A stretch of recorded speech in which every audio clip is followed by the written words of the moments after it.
Que pessoa destruiu toda a sua vida cometendo um erro? Meu pai. Anos atrás. Ele começou uma empresa de transporte com seu melhor amigo. Na época, a sede da empresa ficava em um estado vizinho. A 6 horas de carro ou cerca de 40 minutos de voo. E por algum motivo, meu pai simplesmente não visitava sua empresa, mesmo com minha mãe pressionando para ele realmente cuidar dos negócios. Ele sempre dizia que confiava em seu amigo e, como só cuidava da contabilidade da empresa, só precisava dos relatórios que seu amigo enviava. Resumindo, seu melhor amigo o enganou em US$ 1 milhão, levando tanto a empresa quanto minha família à falência total, e foi embora para viver em algum paraíso tropical. Droga. Sinto muito que isso tenha acontecido. Espero que você possa ajudar seu pai a se recuperar emocionalmente disso. Isso aconteceu no final dos anos 90. O que significa que 1 milhão valia muito mais naquela época. Mas meu pai é um babaca. Não sinta pena dele. Seu pai foi realmente estúpido. Sinto muito por vocês, mas, Jesus, apenas mande o dinheiro e esqueça. O sócio leiloava os trabalhos da empresa para outras empresas e embolsava o dinheiro. Todos os relatórios que ele enviava ao meu pai eram falsos. Os funcionários não eram pagos. A empresa estava endividada. Quando o cara fez seu US$ 1 milhão, ele vendeu sua parte da empresa para meu pai sem o conhecimento dele e sumiu. Andrés Escobar, respeitado jogador de futebol, cometeu o erro de marcar um gol contra em um importante jogo da Copa do Mundo, voltou para seu país e foi assassinado por isso, como vingança por ter feito alguns caras perderem muito dinheiro em apostas de futebol. Não apenas alguns caras, narcos. A vida na Colômbia não valia, e ainda não vale, muita coisa. Perto de mim, houve uma colisão de trânsito séria. Vários carros e 2 caminhões. 3 pessoas morreram quando um caminhão colidiu com o trânsito parado a cerca de 80 quilômetros. O acidente e o incêndio resultante foram tão horríveis que 2 pessoas só foram identificadas pelo cachorro morto que estava na pista, pois era microchipado. Saiu na BBC News e já fizeram documentários sobre isso. O caminhoneiro estava ao telefone. Ele foi acusado e agora está na prisão. Um cara com quem me formei no ensino médio morreu pouco depois de terminar a faculdade, em um acidente de carro causado por embriaguez. Fiquei com muita pena dele e da família, até descobrir que ele era o bêbado dirigindo na contramão de uma rodovia importante e bateu de frente com outro carro, matando uma família inteira. Uma família inteira desapareceu da terra porque um idiota de 22 anos bebeu demais e decidiu dirigir. Arruinou muitas vidas porque não chamou um táxi ou dormiu no sofá de um amigo ou algo assim. A filha de uma amiga da minha mãe, isso faz alguns anos, mas o coma drinking era, por alguma razão insana, muito popular entre os jovens aqui. E sim, é exatamente o que o nome diz. Você bebe até desmaiar. Ela realmente entrou em coma e, pelo que entendi, sofreu danos cerebrais leves. Droga. Uma garota que estudou na minha escola morreu de intoxicação alcoólica do mesmo jeito. Uma vez trabalhei como assistente pessoal para uma pessoa que quebrou o pescoço ao mergulhar na neve que estava um pouco dura demais. Sim. Conheci um cara que exagerou em uma festa de bairro. Durante o dia no verão, crianças e adultos só se divertindo, churrasco e tal. Ignorou todos os avisos de não mergulhe ao redor da piscina acima do solo do anfitrião. Ficou paralisado do pescoço para baixo. O filho dele tinha uns 6 ou 8 anos na época, mas ele não podia ter 40 anos. Um cara que conheci na faculdade morreu há poucos meses mergulhando em um rio. A água estava turva. Ele não viu as pedras logo abaixo da superfície. Destruiu a coluna. Cirurgião cardiotorácico respeitado diz a um cara para parar de fumar bem na porta do hospital. O cara se vira e dá um soco na cabeça dele. Um único golpe. Ele cai no chão e bate a cabeça uma segunda vez. Ficou em suporte de vida por 4 semanas. Nada restou para salvar. Gabriel Rivera, jogador de futebol americano convocado pelo Pittsburgh Steelers, seria o novo pilar de uma defesa em reconstrução. No meio da temporada de novato, ele bateu o carro novo a mais que o dobro do limite de velocidade enquanto estava bêbado e foi lançado para fora do carro. Sobreviveu, mas ficou paralisado para o resto da vida. Encontrei um ex-colega do time de futebol americano do ensino fundamental no Walmart há alguns anos, e ele me atualizou sobre sua vida. Na sétima série, ele era considerado uma promessa local, era defensor e grande, cara legal no geral, não usava drogas, não se metia em problemas, boas notas nos anos 90. Por algum motivo estranho, punching era moda, não sei porquê, mas era hilário correr atrás de alguém e baixar as calças dele. Acontecia muito em trotes. Eu mesmo fui punksed algumas vezes.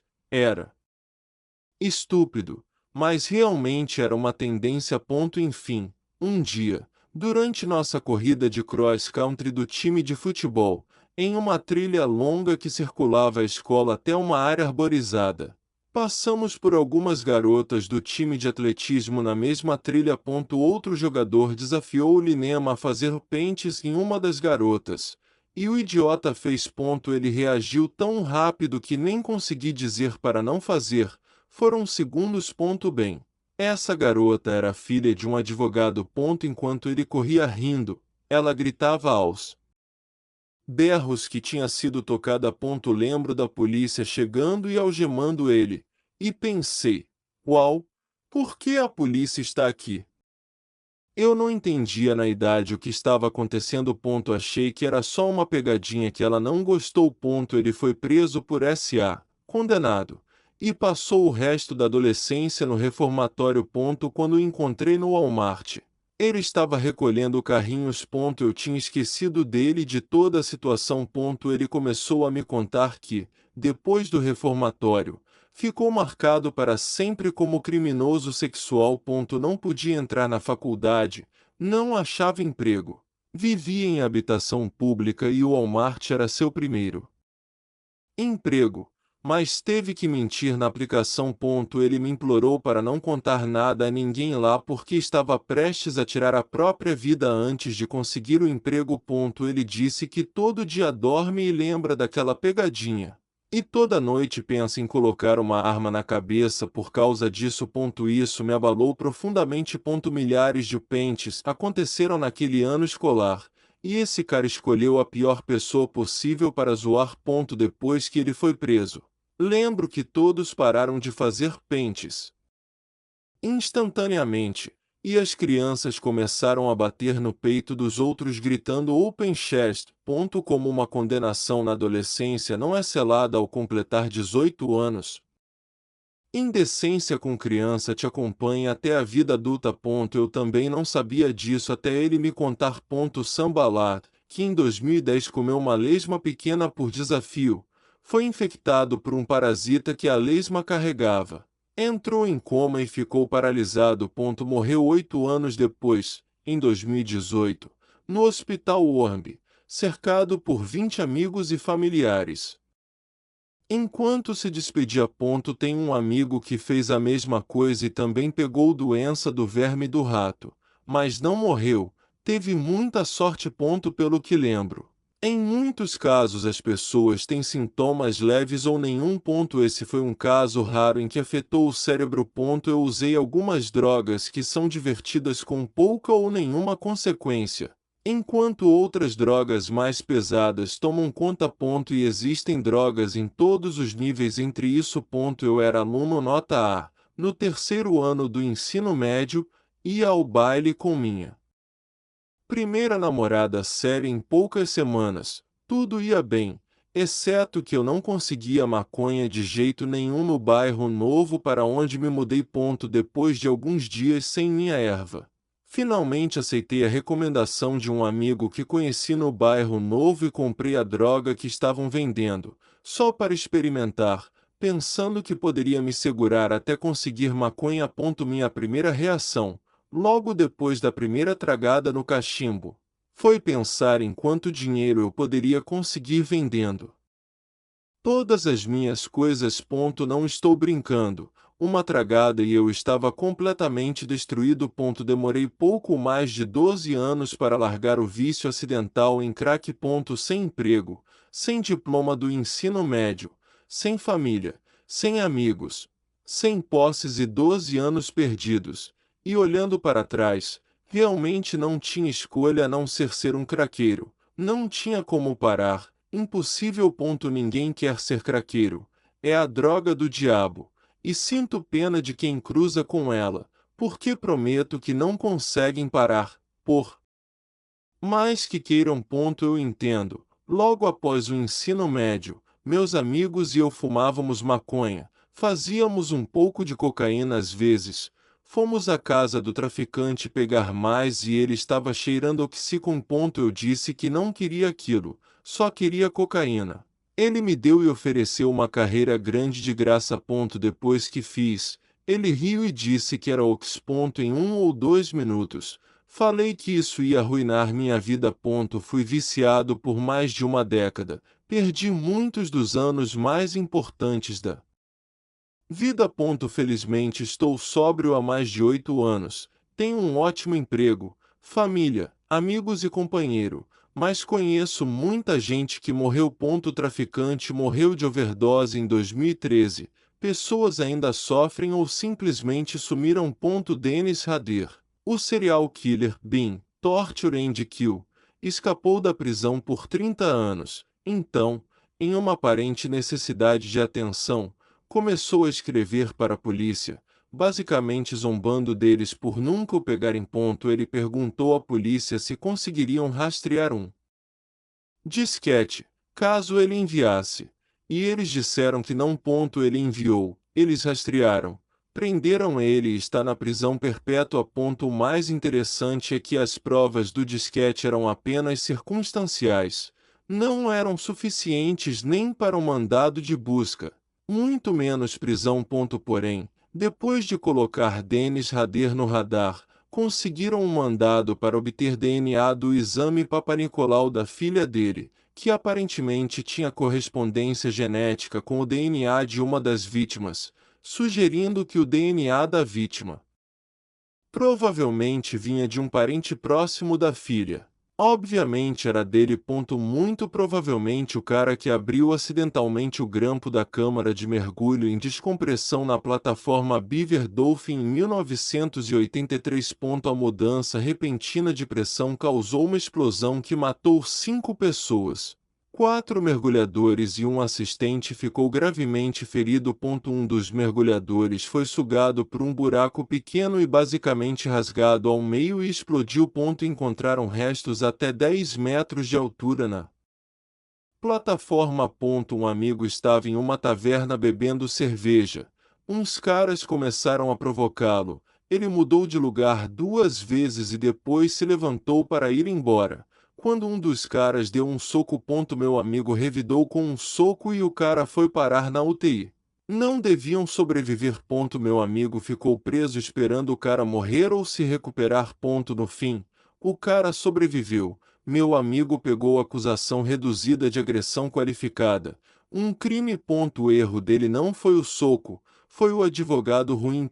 Meu irmão, ele tinha um futuro incrível como jogador de rugby. Quase foi convocado para o time do nosso país. Escolheu a garota errada para amar.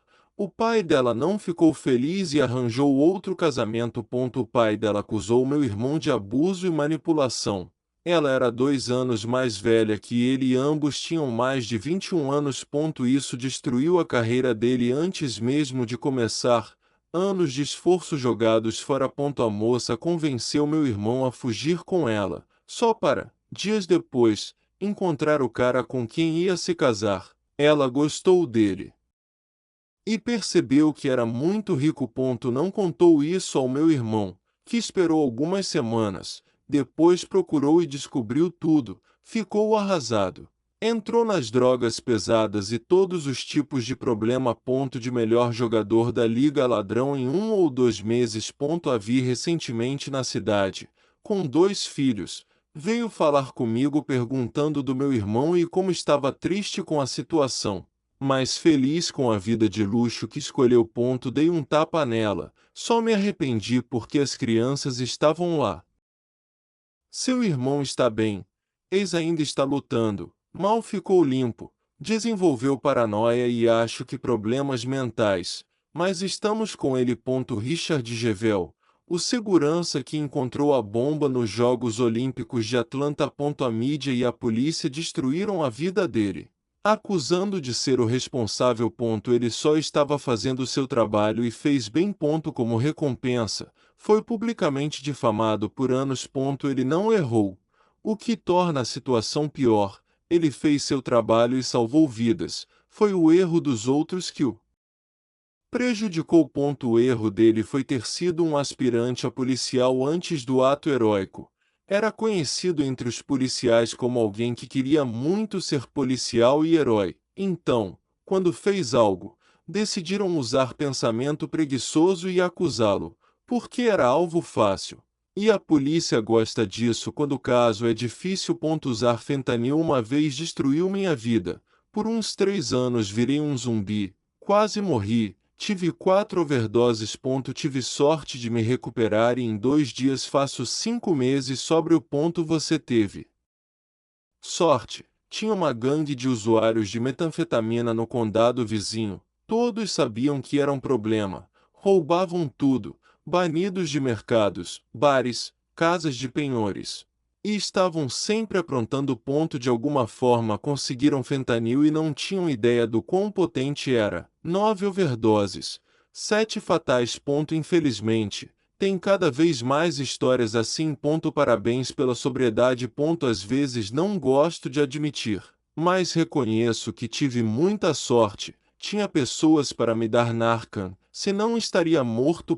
Tenho 49 anos. Isso é relevante. Na faculdade, um amigo criou uma empresa com um professor, basicamente a primeira rede social. Não vou citar o nome. Isso foi no início dos anos 90. Ele me ofereceu emprego como um funcionário número 4 ou 5. Eu não sabia o que era internet, nem entendia a rede social. Sabia que não ia ganhar muito. Recusei. 3 anos depois, a empresa foi vendida por 190 milhões de dólares. Ainda tinham poucos funcionários, todos com participação. Todos ficaram milionários aos 25 anos, inclusive vários amigos meus. Eu era funcionário júnior em uma seguradora quando soube. Vários seguiram carreira de sucesso em tecnologia e private equity. Estavam feitos pela decisão rápida aos 21 anos. Tive uma carreira ótima, não destruí minha vida. Mas penso nisso frequentemente. Para cada um que acerta, 10 quebram a cara. Cresci financeiramente privilegiado. Uma das coisas que meu pai sempre disse foi que poderia ter feito muito mais dinheiro, mas tinha tanto medo de arriscar e arruinar a família que preferiu ser conservador. No geral, você fez a escolha certa. Pouco depois de terminar o ensino médio, vi muita coisa nas redes sobre meu ex morrendo em acidente. Perdi uma irmã 2 anos antes, então fiquei arrasada, ex ou não. Me importava.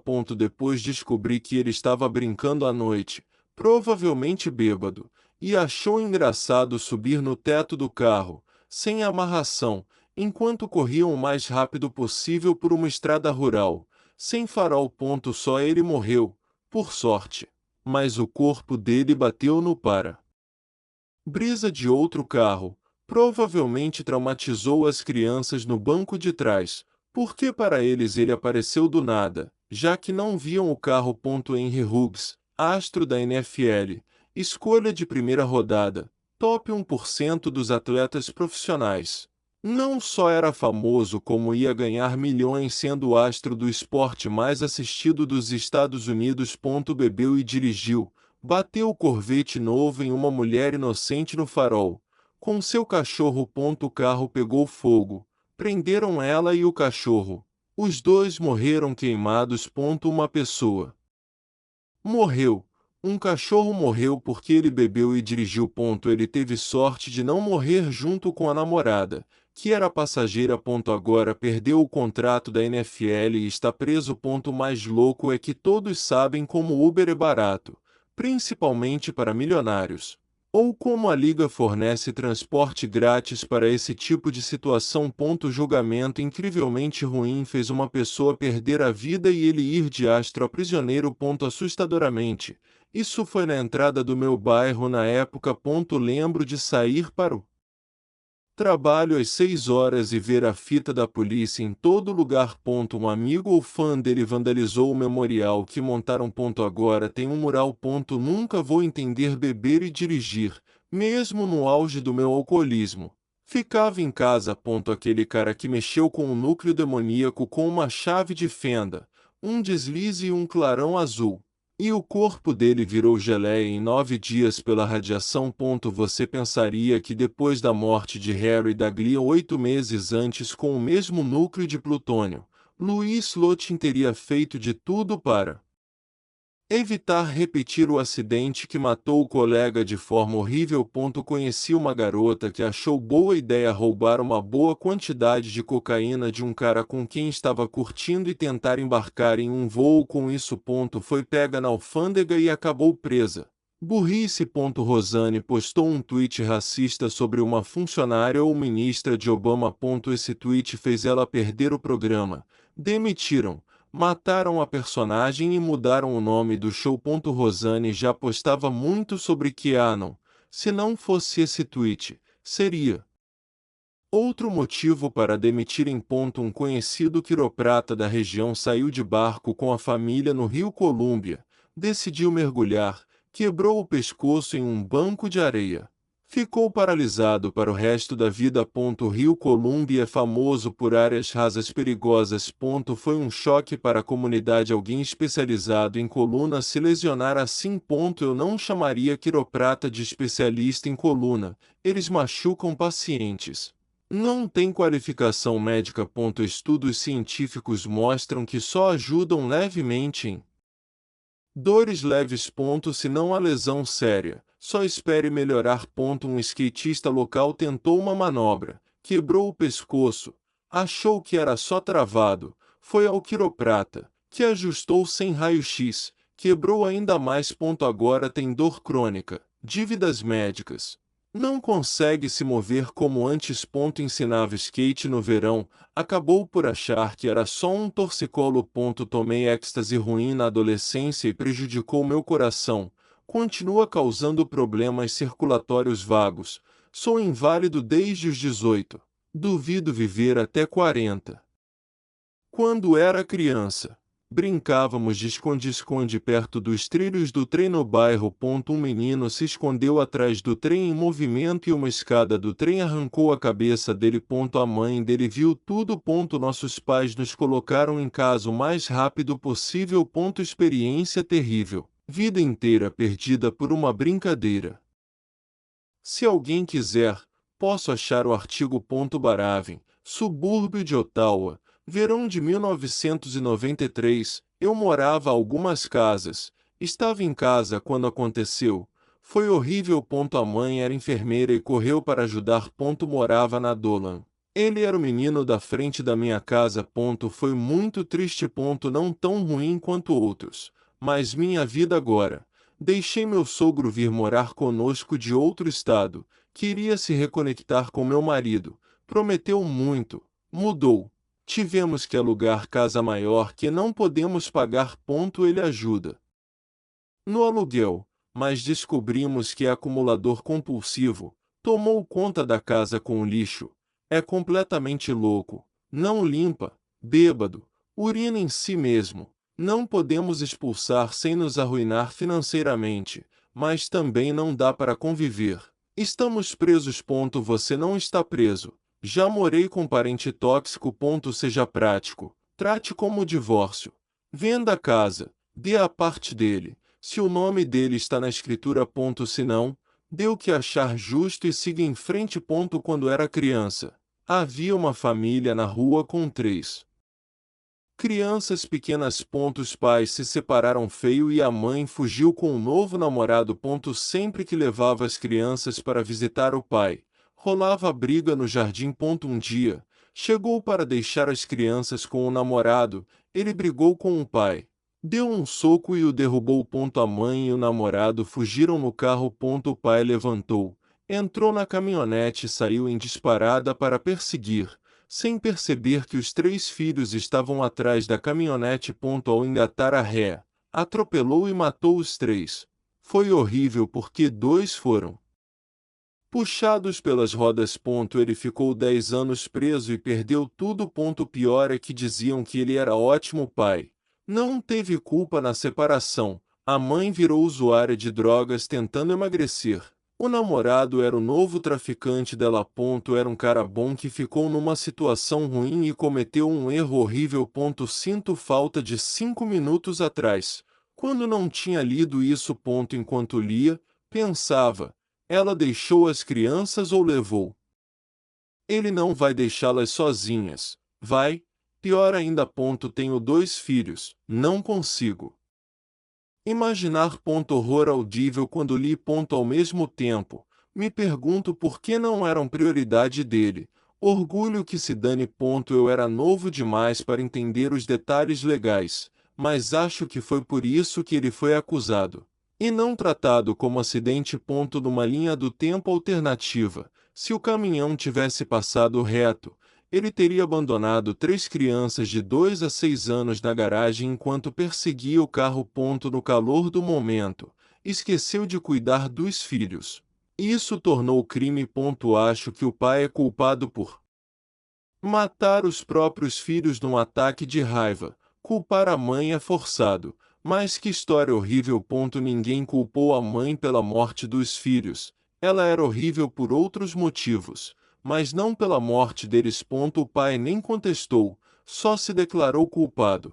Foi condenado por homicídio culposo. Pegou 10 anos, máximo para esse crime. Muitos ficaram revoltados, pois ele estava desorientado e confuso depois de ser nocauteado. Talvez ele realmente não soubesse o que estava fazendo. Não importa, ele desistiu da vida. Não.